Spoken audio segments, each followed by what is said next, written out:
Hey there. Tonight we're plunging into the mud-soaked trenches of World War I, where the air was thick with fear and the ground shook with the roar of war. Forget the polished tales of gallant soldiers and heroic charges you might have seen in old films.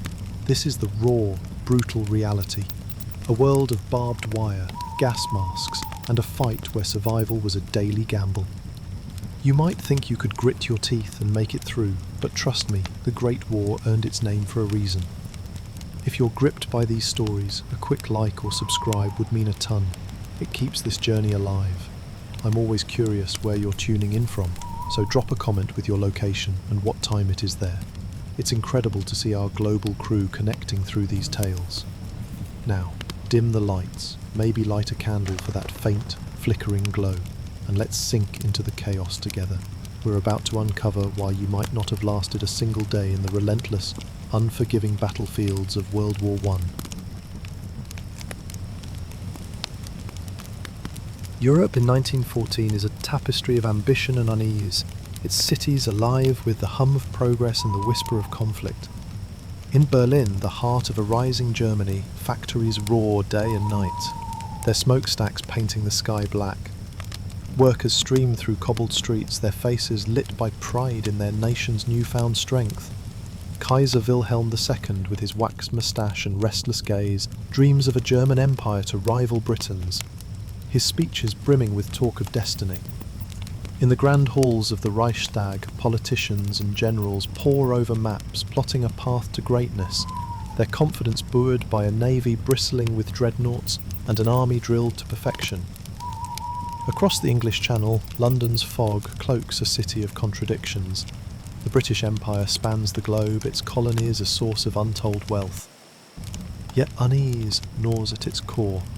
In Westminster, politicians argue over budgets, their voices sharp with concern over Germany's growing fleet. The Royal Navy, pride of the nation, patrols the seas, its ships a floating fortress, but the Kaiser's challenge looms large.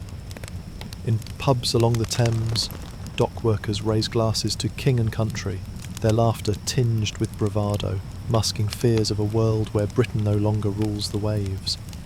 The streets bustle with merchants trading silks from India and tea from Ceylon, a reminder of an empire stretched thin. In Paris, the city of light glows with a different kind of intensity. Cafes along the Seine buzz with debate where students and poets clash over politics and art, their voices laced with passion. France still bears the sting of its defeat in 1871 when Germany seized Alsace-Lorraine, a wound that festers in the nation's soul. Military parades march down the Champs-Élysées, their boots striking the pavement in unison, a display of resolve to reclaim lost honour. In the countryside, farmers whisper of revenge, while young men enlist, their eyes bright with dreams of glory, unaware of the future's cost. To the east, Russia sprawls, a colossus of contrasts. In St. Petersburg, Tsar Nicholas II rules over a land of glittering palaces and grinding poverty, his authority shaken by whispers of revolt. The Russian aristocracy waltzes through gilded ballrooms, oblivious to the hunger in the villages, where peasants toil under feudal burdens. The empire's armies are vast but poorly equipped, their loyalty to the Tsar wavering as discontent brews. In the Balkans, Russia's Slavic kin, like the Serbs, look to their protector, their nationalist dreams clashing with the iron rule of Austria-Hungary, a patchwork empire fraying under ethnic strife. This Europe is bound by a web of alliances, a delicate balance that teeters on the brink. Germany, Austria-Hungary, and Italy form the Triple Alliance, a pact forged to counter the might of Britain, France and Russia, united in the Triple Entente. These treaties, meant to deter war, have instead turned the continent into a tinderbox. A crisis in one nation risks dragging all into the flames, each bound by promises of mutual defence. Diplomats shuttle between capitals, their briefcases stuffed with ultimatums and assurances, their faces etched with the strain of averting catastrophe. In Vienna, Emperor Franz Joseph's advisors, men like General Konrad von Hotzendorf, see war as a cure for their empire's ills, a chance to crush rebellious Serbs and silence dissent. The world beyond the halls of power is no less restless. In Berlin's beer halls, workers toast to Germany's rise, their voices drowning out whispers of socialist unrest. In London's East End, suffragettes march for the vote, their defiance a spark in a society clinging to tradition. In Paris, avant-garde artists capture the era's unease in jagged paintings and fevered poetry, while newspapers glorify war as a noble adventure. In Russia, students distribute pamphlets in secret, their words calling for change even as Cossacks patrol the streets. Across the continent, a generation of young men grows up on tales of heroism, their imaginations fired by stories of past wars, blind to the horrors of modern conflict. The roots of this tension run deep. The scramble for colonies has turned neighbours into rivals, each nation hungry for more. More land in Africa, more ports in Asia, more prestige on the world stage. Britain and France guard their empires jealously, while Germany, late to the game, demands its place in the sun. The race for resources, coal, oil, rubber, fuels competition, as factories churn out goods and weapons at a dizzying pace. Dreadnought battleships, machine guns and artillery capable of levelling towns, redefine warfare, their destructive power outstripping the tactics of old. Generals, trained in the wars of Napoleon, struggle to grasp the implications, their plans rooted in a bygone era. Nationalism burns fiercely, a double-edged sword. In Germany, pride in Teutonic heritage fuels dreams of dominance. In France, it stokes the desire for revenge. In the Balkans, Slavic peoples yearn for freedom, their aspirations a threat to empires like Austria-Hungary and Ottoman Turkey. In Russia, loyalty to the Tsar competes with calls for reform, while Britain's sense of imperial destiny blinds it to rising challenges. This fervour, fed by schools, churches and presses, paints war as a crucible for greatness, a chance to prove a nation's worth. Yet beneath the bravado lies fragility. Economies, though booming, are strained by monetary spending. Societies, though vibrant, are riven by inequality. Workers strike in Germany, peasants starve in Russia, and colonial subjects chafe under foreign rule. The alliances meant to ensure stability create a domino effect, where a single misstep could unleash chaos. In the Balkans, known as Europe's powder keg, tensions simmer, the ambitions of small nations clashing with the fears of great powers. As summer 1914 approaches, the continent holds its breath. In Berlin, Kaiser Wilhelm speaks of Germany's destiny, his words echoing through packed squares. In London, Prime Minister Asquith navigates a divided cabinet, torn between peace and duty. In Paris, President Poincaré strengthens ties with Russia, his resolve firm. In Vienna, the aging emperor leans on his generals, their eyes fixed on Serbia.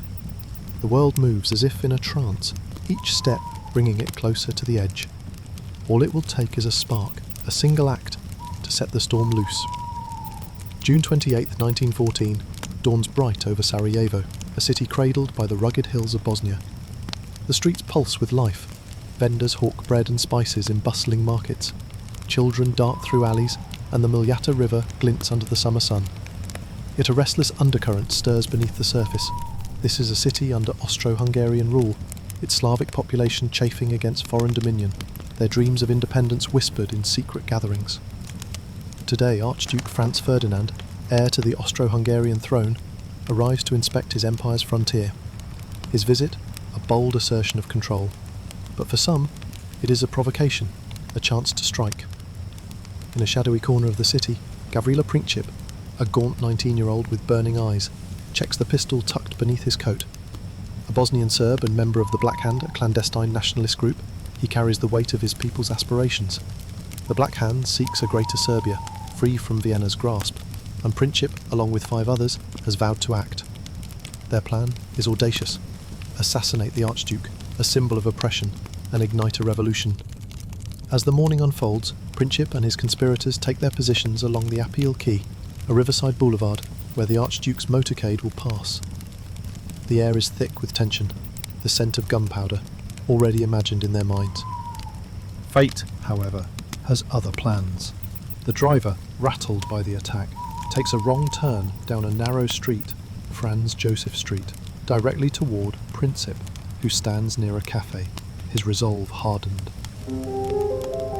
The car slows, its engine sputtering as the driver realises his mistake. Princip seizes the moment, steps forward, and fires 2 shots. The first strikes Franz Ferdinand in the neck, the second hits Sophie in the abdomen. Blood stains their finery as they slump together, their gasps drowned by the crowd's screams. Within minutes, both are dead, and Sarajevo descends into pandemonium.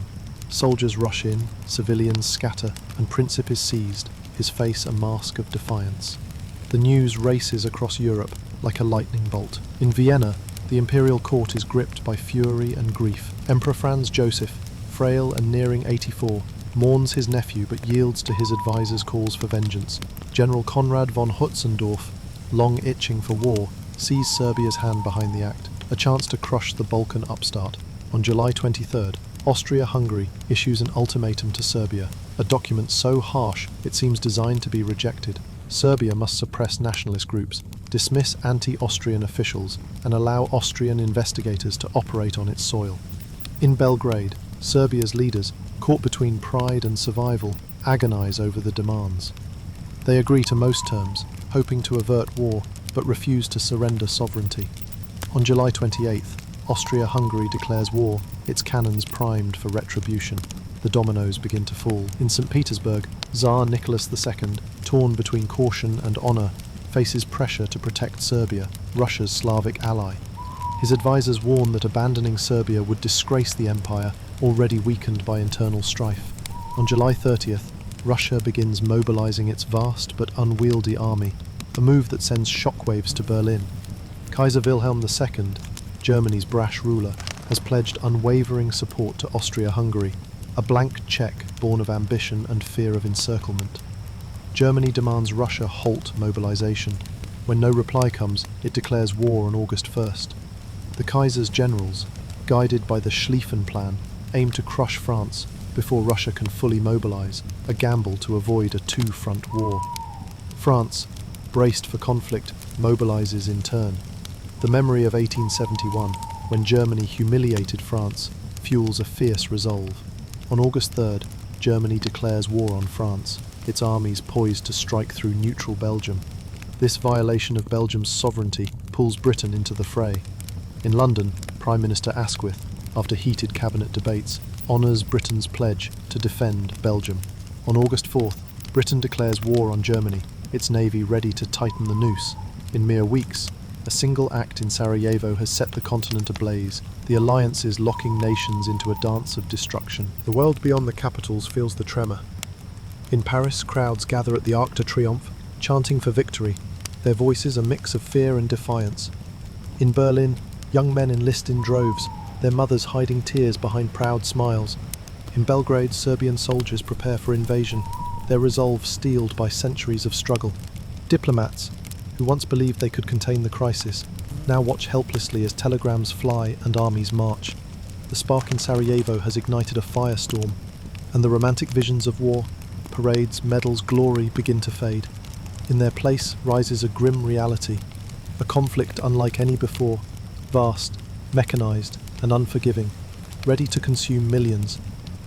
August 1914 unfurls like a banner of war across Europe, its fields and forests trembling under the march of millions. The spark from Sarajevo has ignited a blaze, and nations, bound by alliances and ambition, hurl their armies into motion. In Berlin, train whistles pierce the dawn as German soldiers, their grey uniforms pristine, board carriages bound for the west.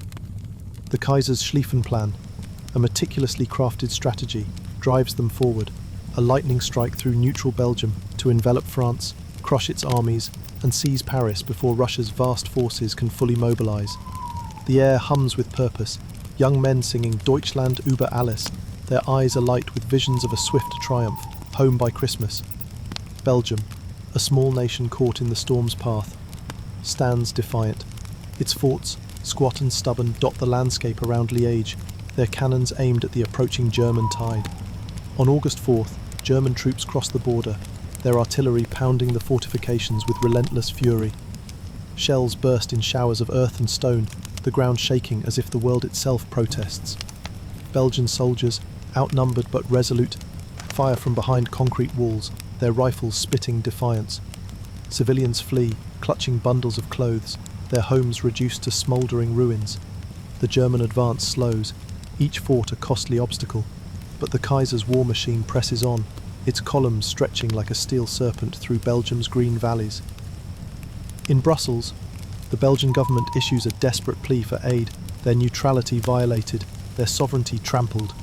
Britain, bound by treaty, answers. The British Expeditionary Force, a compact but disciplined army, lands in France. It's Tommies, soldiers in khaki, their faces a mix of grit and naivety, marching to meet the Germans. In northern France, French troops, clad in red trousers and blue coats, move north to counter the invasion, their commanders confident in their elan, the spirited charge they believe will sweep the enemy away. The French Fifth Army, under General Lanrezac, digs in along the Sambre River, their bayonets gleaming under a late summer sun. The clash comes swiftly, a whirlwind of steel and fire. At Mons on August 23, British troops face the German First Army, their rapid rifle fire cutting down advancing ranks. The Germans, surprised by the resistance, falter but regroup, their numbers overwhelming. The British retreat, their orderly withdrawal a testament to discipline, but the cost is heavy. Men fall in wheat fields, their cries lost in the roar of artillery. Further south, the French meet the Germans at Charleroi, where machine guns and howitzers turn the battlefield into a slaughterhouse.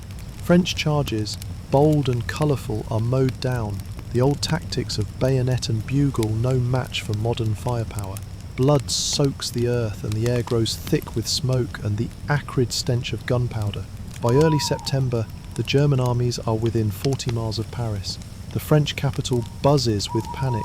Civilians pack trains, government officials prepare to flee, and taxis are commandeered to rush troops to the front. General Joseph Joffre, France's stoic commander, refuses to yield. He orchestrates a counterstroke at the Marne River, where French and British forces converge to halt the German advance. From September 6th to 12th, the Battle of the Marne rages across rolling hills and vineyards. French soldiers, exhausted but driven by desperation, charge into the fray, their blue coats stained with mud. British Tommies hold their ground, their rifles blazing. The Germans, stretched thin and outmanoeuvred, falter. General von Kluck's First Army, once unstoppable, retreats north, leaving behind shattered equipment and shallow graves. Paris is saved, the Schlieffen Plan in tatters, but the cost is staggering. Over 500,000 men killed or wounded in a week. Far to the east, another front burns. Russia, despite its creaking empire, moves faster than Germany expects. Two armies under General Samsonov and Rennenkampf lumber into East Prussia, their ranks swollen with conscripts, many barefoot and poorly armed. The German Eighth Army, led by Paul von Hindenburg and Erich Ludendorff, waits in the dense forests near Tannenberg. Using railroads to outmaneuver the Russians, they spring a trap from August 26th to 30th.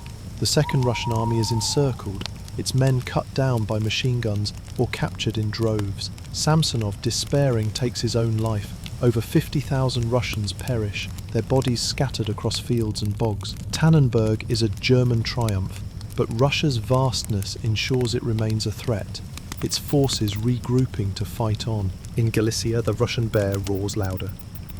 Facing Austria-Hungary's patchwork army, Russian troops sweep through, capturing Lemberg and driving the Austrians back in disarray. The Austro-Hungarian Empire, already strained by ethnic divisions, reels from the blow, its generals scrambling to regroup. The Eastern Front, vast and fluid, contrasts with the West, where mobility is already slowing. Cavalry charges, once the pride of armies, falter against barbed wire and machine guns. Generals, trained for wars of movement, struggle to adapt, their maps outdated in the face of this new reality. As autumn settles, the war's character shifts. In the west, both sides dig in, their trenches shallow at first, then deeper, snaking across the landscape. From the North Sea to Switzerland, a line of mud and misery takes shape, where men will soon live like rats, their dreams of glory buried. In the east, vast distances and brutal terrain slow the pace, but the carnage is no less grim. The war's early months have been a storm of motion, armies surging, towns burning, lives extinguished, yet no decisive victory emerges. The Kaiser's gamble has failed. France stands firm and Russia, though bloodied, fights on. In villages across Europe, mothers light cleaners for sons who will never return, while generals redraw plans, unaware that the war they envisioned is gone, replaced by a grinding machine of destruction. Winter 1914 cloaks the Western Front in a shroud of frost and despair, the war's early dreams of swift victory buried beneath the mud. From the storm-swept shores of the North Sea to to the snow-dusted ridges of Switzerland, a jagged line of trenches scars the earth, a testament to a war that refuses to move. These earthen veins, narrow and damp, stretch for hundreds of miles, a labyrinth where soldiers live, fight and die. The air is heavy with the stench of rotting wood, unwashed bodies, and the faint, acrid tang of gas lingering from the last attack. For the men who call these ditches home, the world has shrunk to a strip of mud and sky, where survival is a daily gamble. Life in the trenches is a relentless grind. Dawn breaks with the stand-to, soldiers climbing onto firing steps, rifles ready, eyes scanning the desolate no-man's land, a wasteland of craters, barbed wire, and the twisted remains of men who ventured too far. The morning hate follows, a ritual of artillery barrages that shake the ground, sending clods of earth raining down. Shells scream overhead, their explosions a deafening roar that leaves ears ringing and hearts racing. Some men are buried alive in collapsed dugouts, others are torn apart, their screams cut short. Between bombardments, the silence is worse, broken only by the scurry of rats grown fat on scraps and corpses, or the distant moan of a wounded man beyond reach. The trenches are a world of misery. Rain turns them into quagmires where boots sink ankle deep, and men sleep standing to escape the sludge. Trench foot festers, toes blackening from constant damp. Lice burrow into seams, driving men to madness with their itch. Food is scarce. Hard biscuits, watery stew and tea brewed over smoky fires. Letters from home, creased and smudged, offer fleeting comfort. Though many are censored, their words of love and fear blackened out. At night, soldiers venture into no man's land, crawling through wire to repair defences or scout enemy lines. Every rustle a potential sniper's bullet. Yet in rare moments, humanity flickers, a shared cigarette, a song hummed softly, or the Christmas truce of 1914, when British and German soldiers briefly met in no man's land, exchanging gifts and playing football under a fragile peace. The battles of 1915 and 1916 turned the trenches into altars of sacrifice. At Ypres, in Belgium, the Germans unleashed chlorine gas in April 1915, a sickly green cloud that drifts across the lines. French and Canadian troops choke, their lungs burning, their eyes streaming as they flee or fall. Gas masks, crude and stifling, become a grim necessity, though they offer little comfort against mustard gas, which blisters skin and blinds. The Second Battle of Ypres grinds on, claiming thousands, yet the lines shift mere yards, a futile dance of death. In 1916, the war's cruelty peaks at Verdun, a fortress city sacred to France. German General Erich von Falkenhayn aims to bleed France white, targeting Verdun's symbolic heart. From February to December, the hills around the city become a charnel house. Artillery churns the earth into a moonscape, trees reduced to splintered stumps, fields to seas of mud.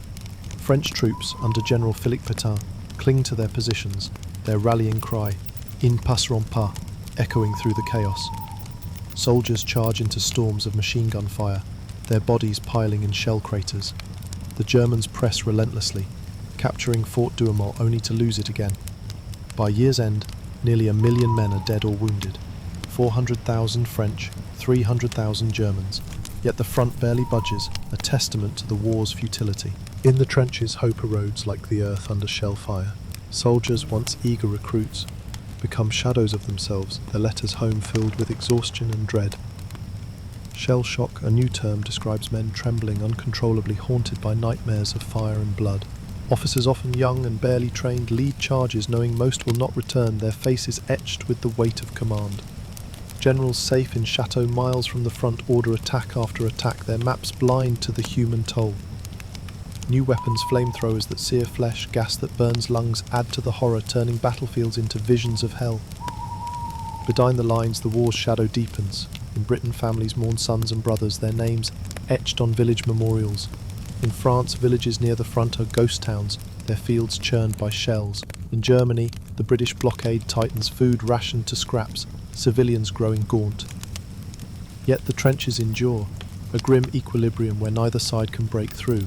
The war, once a grand crusade, is now a machine of attrition, grinding men and nations into dust, its end nowhere in sight. The war, now a ravenous beast, stretches its claws beyond Europe's blood-soaked trenches, drawing distant lands into its maw. By 1915, the conflict has spilled across continents, from the sun-scorched deserts of the Middle East to the rugged hills of the Balkans and the vast grey expanse of the Atlantic. Empires and colonies, once spectators, are now players in a struggle that knows no boundaries. The world, once distant from Europe's quarrels, is bound by the chains of ambition, loyalty and survival. In the Middle East, the Ottoman Empire, allied with Germany and Austria-Hungary, stands as a crumbling titan. Its vast territories, stretching from Anatolia to Arabia, are a prize coveted by the Allies. In April 1915, British and Anzac troops, raiding Australians and New Zealanders, land on the rocky beaches of Gallipoli, a narrow peninsula guarding the Dardanelles. Their goal is bold: seize Istanbul, open a sea route to Russia, and knock the Ottomans out of the war. But the terrain is unforgiving: steep cliffs, jagged ravines, and Turkish trenches perched like eagles' nests. Mustafa Kemal, a young Ottoman officer, rallies his troops with fierce resolve, his voice cutting through the chaos. The beaches become a slaughterhouse, waves of Allied soldiers cut down by machine guns or pinned under searing heat. Dysentery and flies torment the living, water is scarce, rations scarcer.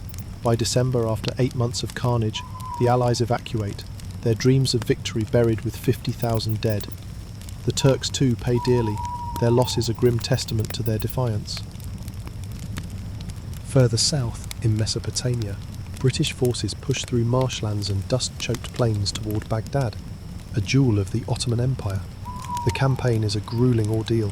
Soldiers march under a merciless sun, their boots sinking into mud, their supply lines stretched across hundreds of miles. At Kut, in 1916, a British army is besieged, trapped by Ottoman forces. Starvation sets in, men boil boot leather for sustenance, their faces gaunt with despair. After 5 months, they surrender, a humiliating blow for Britain. Indian troops, loyal to the Raj, fight alongside their British comrades, their turbans a stark contrast to the desert's beige expanse. Their sacrifices, though heroic, are barely noted in London's war rooms, where maps prioritise Europe's fronts. In the Balkans, Serbia fights a desperate battle for survival. Austria-Hungary, still smarting from Sarajevo, invades alongside Bulgaria, their armies converging like wolves on a wounded prey. Serbian soldiers, outnumbered and undersupplied, hold their ground through 1915, their rifles blazing in defence of their homeland. But by 1916, the tide turns. Belgrade falls, and the Serbian army, battered and starving, begins a harrowing retreat through Albania's mountains. Soldiers trudge through snow, their boots worn to rags, carrying wounded comrades on makeshift stretchers. Civilians join the exodus, entire families fleeing with what they can carry: pots, blankets, a child's doll.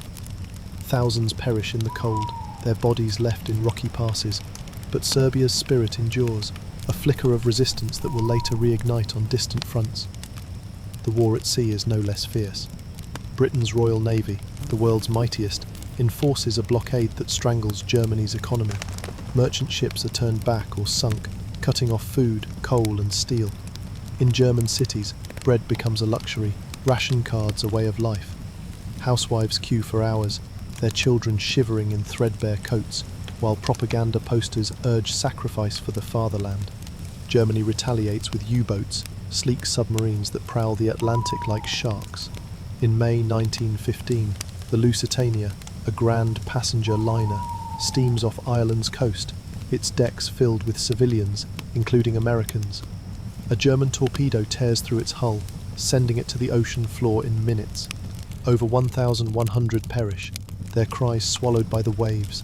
The sinking sparks outrage in the United States, a neutral giant whose patience wanes with each sunken ship. The sea, once a highway of trade, is now a battleground where submarines and destroyers play a deadly game of cat and mouse. Across the globe, colonial subjects are pulled into the fray. In Africa, German East Africa becomes a theatre of guerrilla warfare, where German officer Paul von Lettow-Vorbeck leads African Askaris against British and South African forces.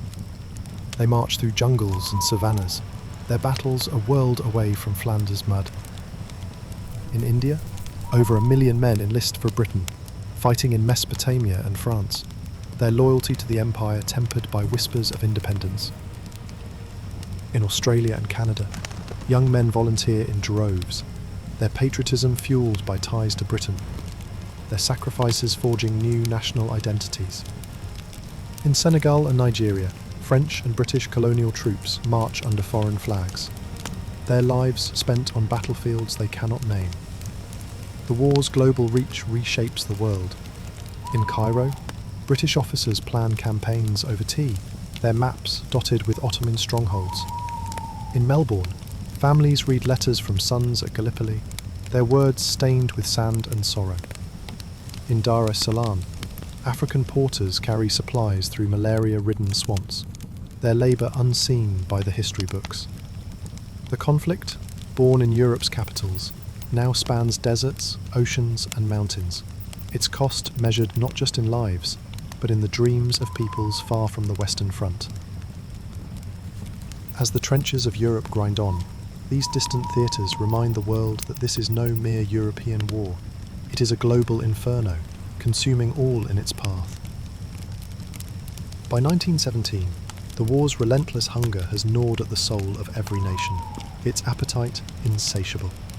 The fields of Europe, once green with promise, are now scarred and silent, save for the distant thud of shells. In cities far from the front, the glow of gas lamps flickers dimly, reflecting the exhaustion of a world stretched to its breaking point. Soldiers in their trenches, civilians in their homes, both bear the weight of a conflict that has outlasted hope, its promises of glory replaced by a grim struggle to endure. In Russia, the cracks are deepest. The empire, sprawling but brittle, reels from losses that pile like snowdrifts. 2 million dead or wounded in battles from Tannenberg to Galicia. The Eastern Front, vast and unforgiving, has drained the nation's strength. In Petrograd, the capital, winter brings not just cold but starvation. Bread queues snake through icy streets, women and children shivering as they wait for rations that never come. Factories grind to a halt, their workers striking for wages swallowed by inflation. In February 1917, the city erupts. Women weary of hunger march from breadlines to the streets, their chants for bread and peace swelling into a roar. Workers join them, their hammers and sickles raised against the Tsar's regime. Soldiers, sent to quell the protests, hesitate, then turn their rifles on their officers. By March, Tsar Nicholas II, isolated in his palace, abdicates, his throne crumbling under the weight of war and revolt. The provisional government that follows vows to fight on, but the Bolsheviks, led by Lenin, sense opportunity.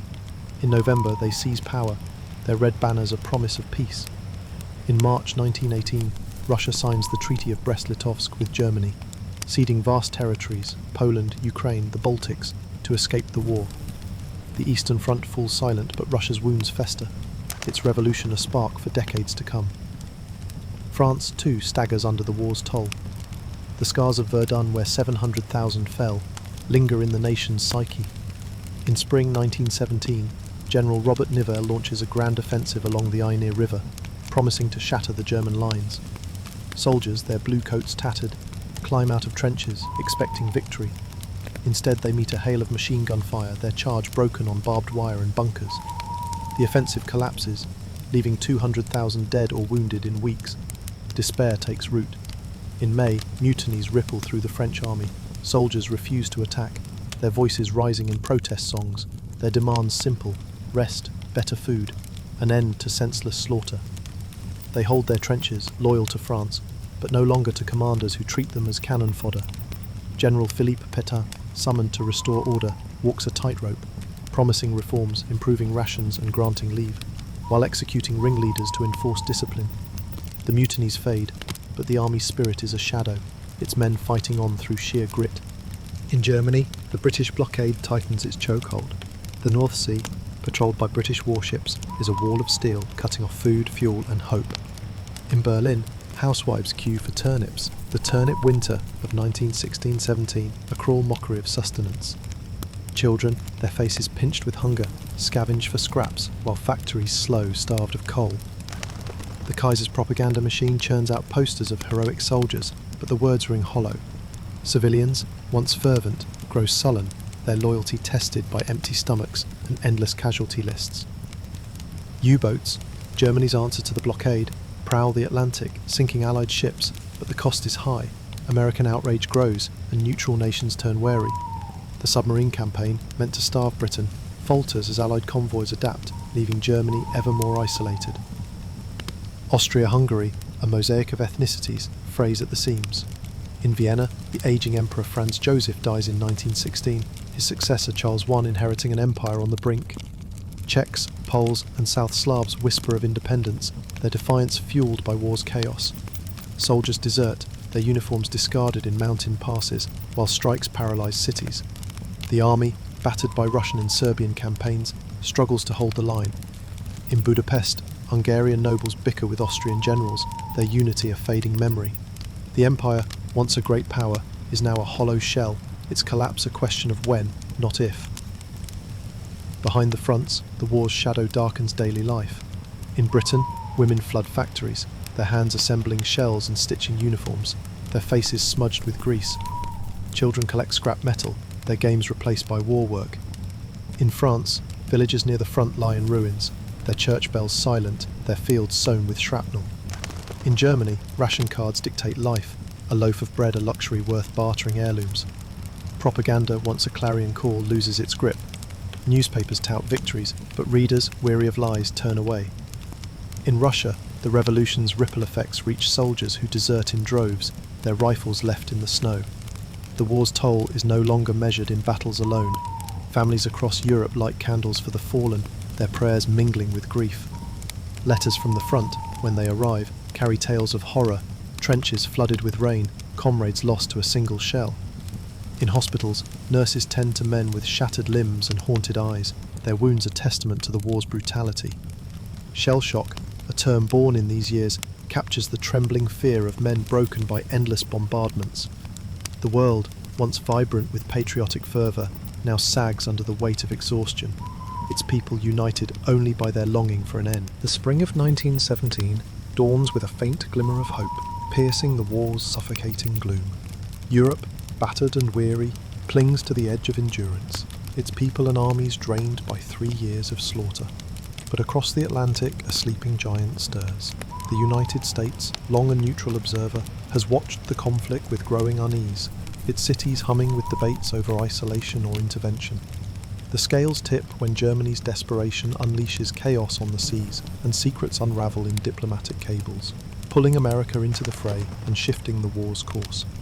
Germany's U-boat campaign, a desperate bid to starve Britain, has turned the Atlantic into a graveyard of ships. Merchant vessels, laden with grain and steel, sink beneath icy waves, their crews lost to the deep. In January 1917, Germany escalates, declaring unrestricted submarine warfare.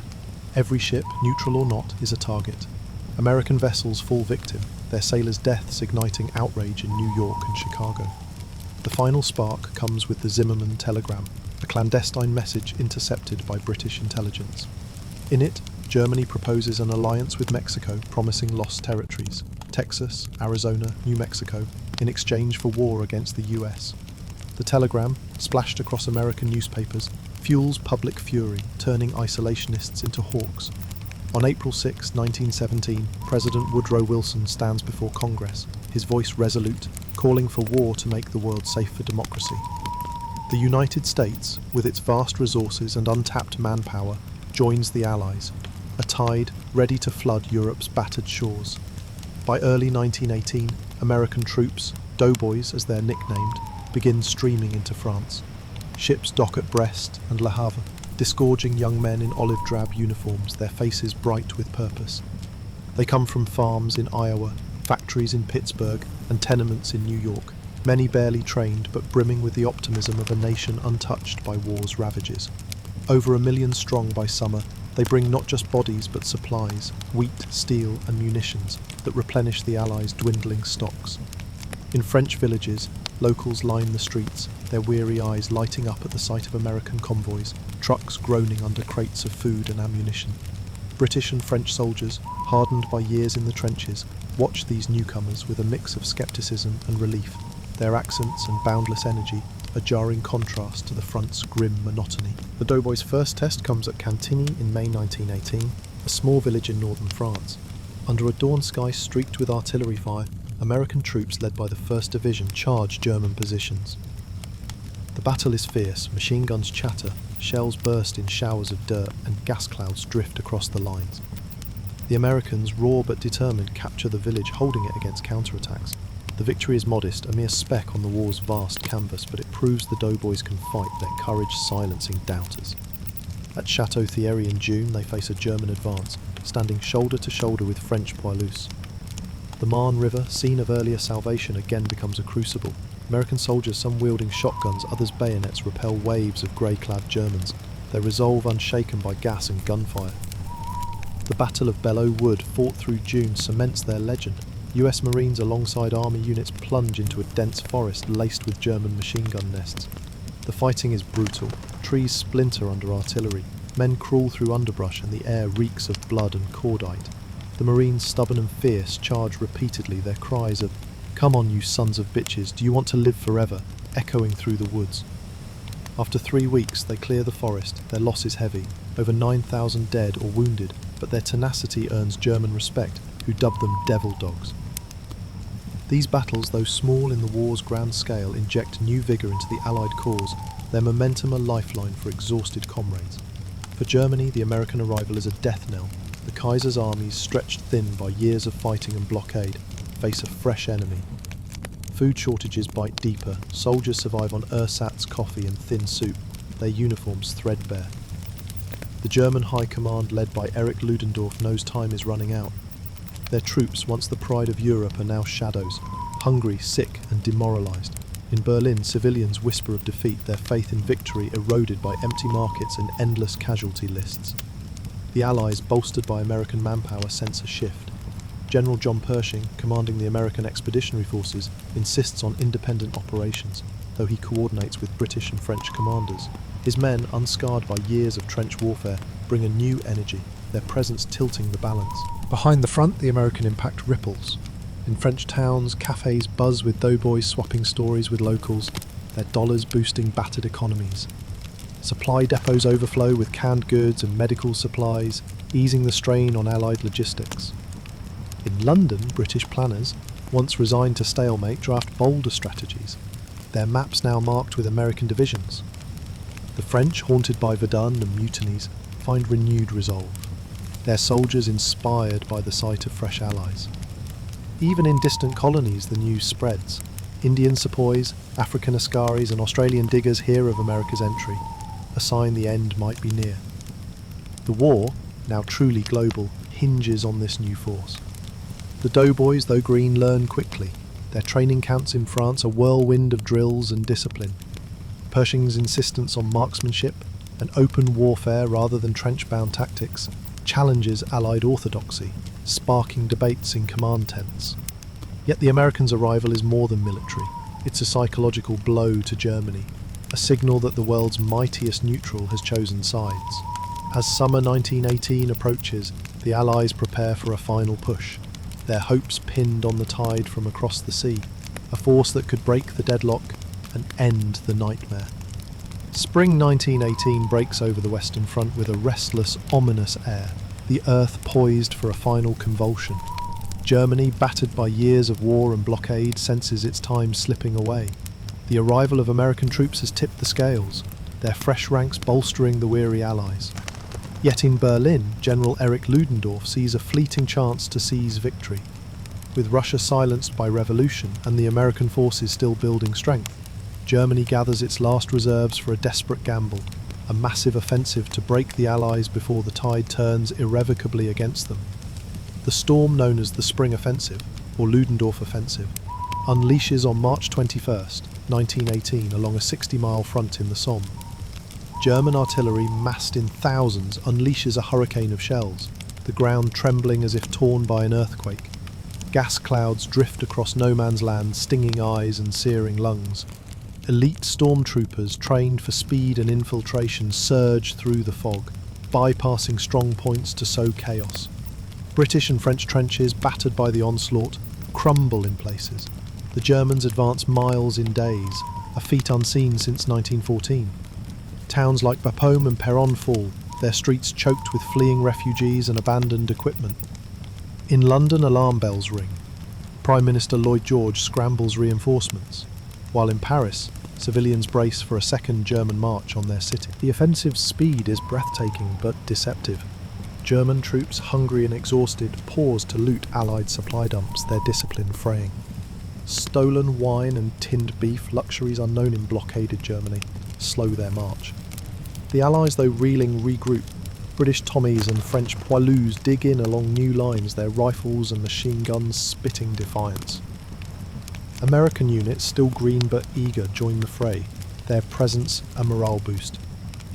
At Amiens, the German push stalls, their supply lines stretched thin across cratered fields. Ludendorff launches follow-up attacks in April and May, striking in Flanders and along the Aisne River.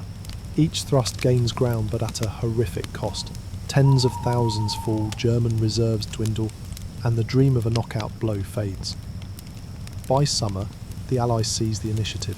General Ferdinand Foch, now supreme Allied commander, orchestrates a counter-offensive blending British, French, American and colonial forces into a relentless hammer. On August 8, 1918, the Battle of Amiens erupts, heralded by a thunderous barrage and the rumble of tanks, hundreds of them, their steel hulls grinding through wire and trenches. Australian and Canadian troops spearhead the assault, their bayonets flashing in the dawn. American doughboys, now battle-hardened, fight alongside, their rifles cutting through German lines. The Luftwaffe, Germany's air force, duels with Allied planes overhead, their dogfights a deadly ballet against a smoke-streaked sky. The Germans, caught off guard, retreat in disarray, losing 30,000 men in days. Ludendorff calls it the Black Day of the German army, his hope of victory shattered. The Allied push accelerates, a series of blows known as the 100 Days Offensive. In September, American forces under General John Pershing launched the Meuse-Argonne Offensive, the largest US operation of the war. Over 1 million doughboys plunge into the Argonne forest, a tangled wilderness laced with German defences. The fighting is brutal. Machine guns chatter from hilltops, artillery churns the earth, and snipers lurk in shattered trees. Mud clings to boots, gas masks stifle breath, and men fall in droves, yet the Americans press on, their numbers overwhelming. French and British armies, striking elsewhere, keep the Germans off balance, their coordinated attacks a masterclass in modern warfare. Towns like Sedan and Metz, long under German control, are liberated, their church bells ringing for the first time in years. Germany's collapse is swift and total. The spring offensive meant to win the war has bled the army dry. Over 700,000 casualties, irreplaceable, in a nation starved of men and morale.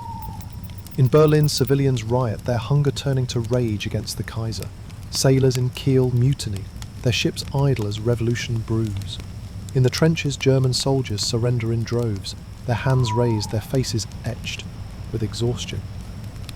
Austria-Hungary fractures, Czechs, Slovaks and Hungarians declare independence, their empire dissolving like ash.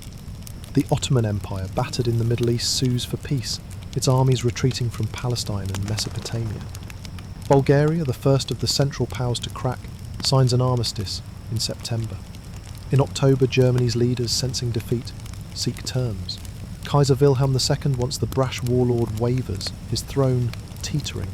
Ludendorff, broken by failure, resigns, his grand plans in ruins.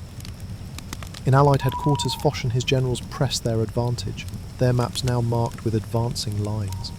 The blockade, unrelenting, starves Germany into submission. Bread is a memory, children waste away, and coal fires are a luxury. On November 11, 1918, in a railway carriage in Compiègne, German delegates sign an armistice, their pens trembling. At 11 a.m, the guns fall silent. The Western Front, a cauldron of death for 4 years, is still, its silence both a relief and a requiem. Across Europe, the news spreads like wildfire. In Paris, crowds flood the Champs-Élysées, their cheers mingling with tears. In London, church bells peal, and strangers embrace in Trafalgar Square. In New York, ticker tape rains down, a celebration for doughboys still in France. But the joy is tempered by loss, villages mourn sons, cities tally their ruins, and soldiers returning home carry scars seen and unseen. The war's end is a victory, but its cost is a shadow that will linger for generations. November 11, 1918 marks the end of the guns, but the silence that follows is heavy with loss. Europe, once a tapestry of empires and ambition, lies shattered, its fields scarred, its cities hollowed by grief. The armistice signed in Compiègne brings relief, but no triumph can erase the toll of 4 years of slaughter. The world surveys the wreckage, millions dead, economies in ruins, and a generation forever changed. The victory of the Allies, hard won through blood and steel, casts a long shadow, its consequences reshaping nations, societies, and the very idea of peace. The human cost is staggering. A ledger of sorrow etched across continents. Nearly 10 million soldiers have perished, 2 million Germans, 1.8 million Russians, 1.4 million French, 900,000 British, and countless others from Italy, Austria, Hungary, and beyond. Another 20 million are wounded, their bodies broken by shrapnel, gas, or shell fire. In Flanders, fields are littered with the unburied, their bones mingling with the mud. In Verdun's hills, mass graves holding entire regiments, their names lost to shattered records. Civilians too have suffered: starvation in blockaded Germany, massacres in occupied Belgium, and the Armenian genocide under Ottoman rule claim millions more. The Spanish flu, sweeping through war-weakened populations in 1918, adds to the toll, killing tens of millions, its fever claiming soldiers and families alike. Economies lie in tatters, their vitality drained by the war's insatiable demands. France's northern regions, the heart of its industry, are a wasteland. Factories flattened, farmlands sown with shells, villages reduced to rubble. Rebuilding will take decades, the cost astronomical. Britain, once the world's banker, is mired in debt to American lenders, its empire strained by the war's cost. Germany, defeated and blockaded, faces starvation and inflation, its currency worthless, its people scavenging for food. Russia, torn by revolution, descends into civil war, its fields untended, its cities chaotic. Even victors like the United States, enriched by war loans and exports, feel the war's ripple. Labour strikes and social unrest simmer as returning soldiers demand jobs and justice. The geopolitical map is redrawn, empires crumbling like sandcastles.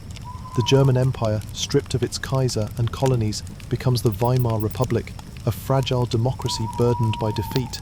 Austria-Hungary dissolves, its ethnic groups forging new nations: Czechoslovakia, Yugoslavia, Hungary, each grappling with borders drawn in haste. The Ottoman Empire, shattered by Arab revolts and Allied campaigns, collapses, its lands carved into mandates under British and French control. Russia, now Soviet, withdraws into chaos, its former territories like Poland and the Baltics emerging as independent states. These new nations, born in hope, face ethnic strife and economic hardship, their futures uncertain. The Treaty of Versailles, signed in June 1919, seals Germany's fate and sows seeds of future conflict. In the glittering hall of mirrors, Allied leaders impose harsh terms. Germany accepts sole blame for the war, pays crippling reparations, loses 13% of its territory, and sees its army reduced to a shadow. The Rhineland is demilitarized, its colonies handed to victors, and its pride crushed. German delegates, signing under duress, return to a nation seething with resentment. The treaty, meant to ensure peace, breeds bitterness, its terms fueling nationalist fervour that will later ignite under Hitler. The League of Nations, born from Wilson's idealism, aims to prevent future wars but lacks teeth. America's refusal to join and Germany's exclusion weaken it from the start. Society too is transformed, its norms upended by the war's crucible. Women, who toiled in factories and fields while men fought, taste independence, their labour vital to the war effort. In Britain, suffragettes win the vote for women over 30 in 1918, a partial victory born of their contributions. In Germany and France, women's roles shift, though traditional barriers linger. Veterans, returning with scars, both visible and invisible, struggle to fit into a world that no longer understands them. Shell shock, now called post-traumatic stress, haunts thousands, their tremors and nightmares a silent epidemic. Unemployment stalks the streets as factories slow and economies falter, turning heroes into beggars. The war's cultural legacy is profound, a mirror to humanity's disillusionment. Literature captures the horror. Eric Maria Remarque's All Quiet on the Western Front lays bare the trench's brutality, while Wilfred Owen's poetry, scrawled in mud, mourns a generation dying like cattle. Art, too, reflects the fracture. Dadaism's chaotic collages and Expressionism's anguished figures reject pre-war optimism. Memorials rise across Europe, cenotaphs in London, ossuaries in Verdun, crosses in Flanders, each a testament to loss. Armistice Day, marked each November 11th, becomes a ritual of remembrance, its 2-minute silence, a collective breath for the fallen. The war's end reshapes global power.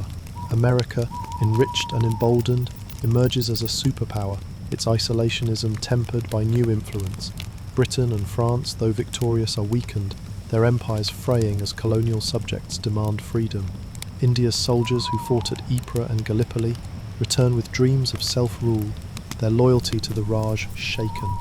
In Africa and Asia, colonial troop sacrifices fuel nationalist movements, a slow tide that will reshape the century.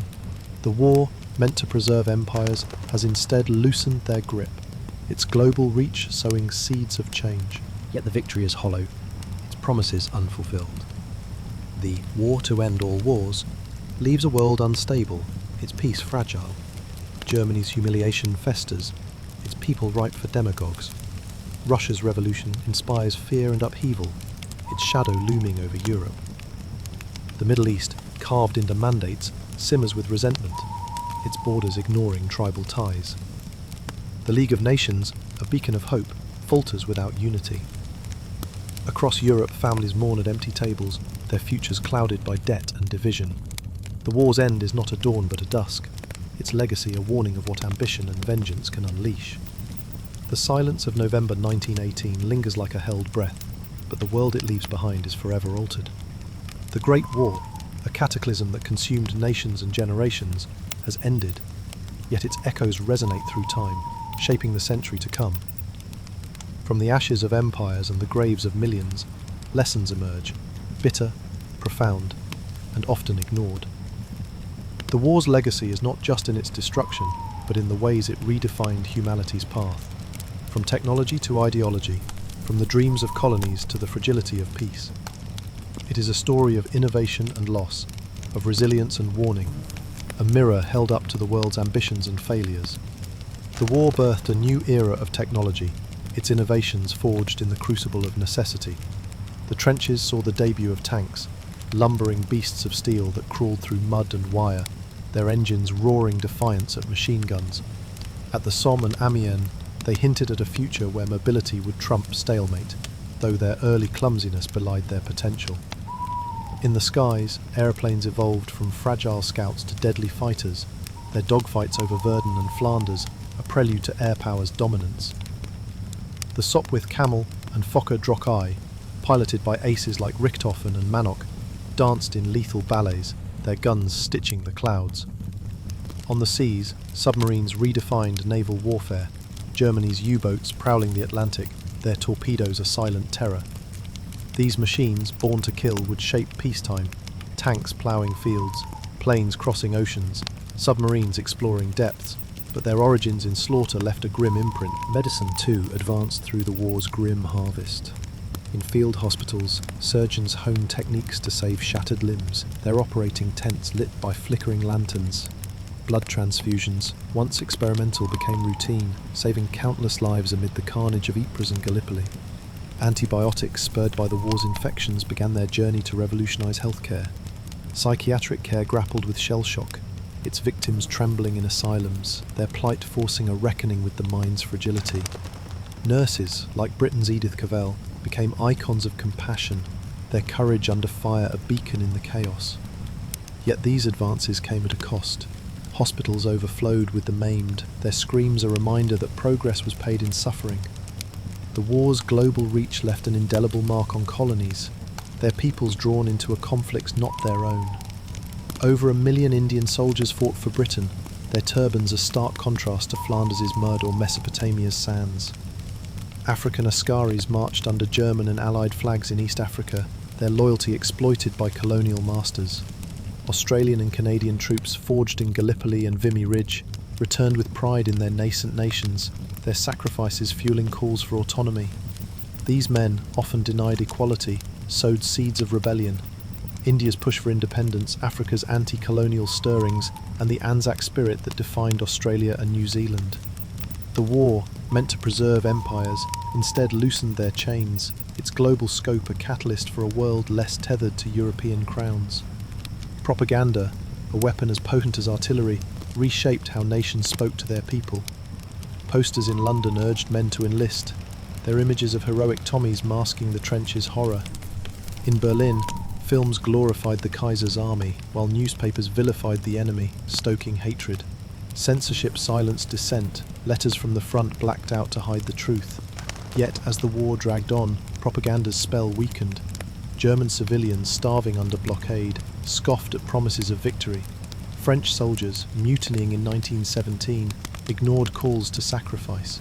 The war taught governments to wield words as weapons. The war's ideological legacy was equally profound. Russia's revolution, born of war's strain, sent shockwaves through Europe, its Bolshevik vision of equality, a spectre haunting capitals.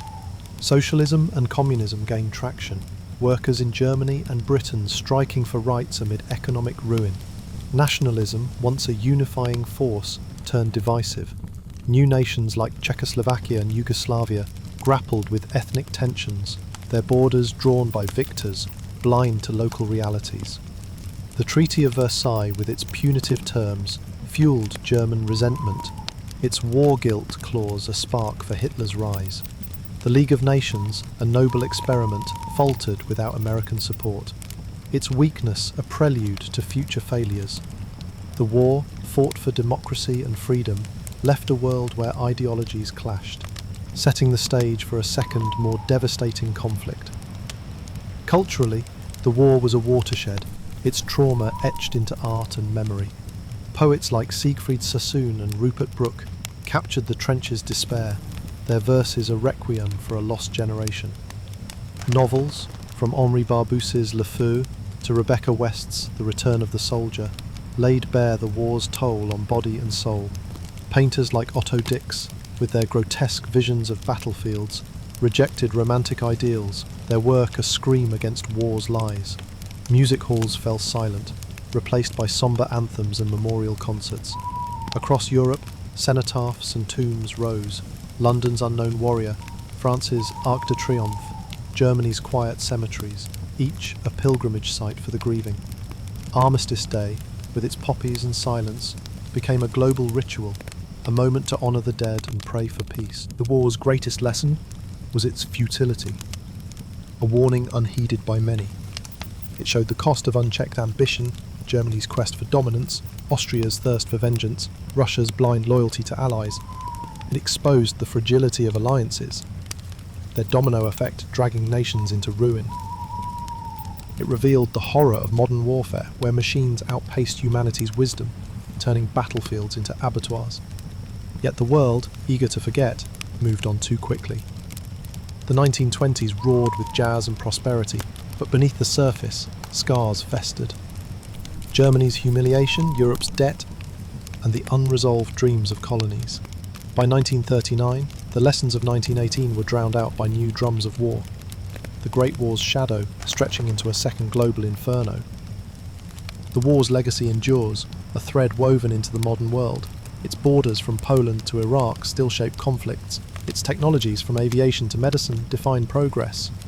Its memorials from Flanders poppies to Anzac Cove remind us of sacrifice. But above all, it is a cautionary tale, a story of how pride, fear and miscalculation can unravel civilization.